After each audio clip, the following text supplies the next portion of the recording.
जाएंगे। और अब आपको बताएंगे IMF ने वर्ल्ड इकोनॉमिक आउटलुक रिपोर्ट 2021 जारी कर दी है। महंगाई की शरह में इजाफे ने और बेरोजगारी की शरह में कमी का इम्कान है।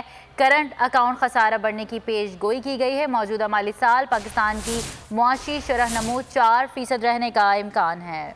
की world economic outlook report Pakistan में महंगाई की शरह में इजाफे की पेश गोई। रवा माली साल महंगाई की शरह 9.2% तक जा सकती है।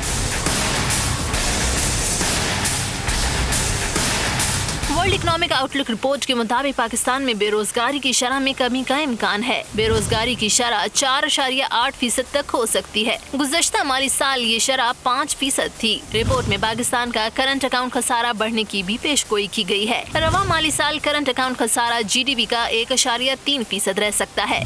मौजूदा माली साल पाकिस्तान की माशी शरह नमू 4% रहने का इम्कान है। सब्सक्राइब करें और बेल दबाएं ताकि कोई खबर रह न जाए।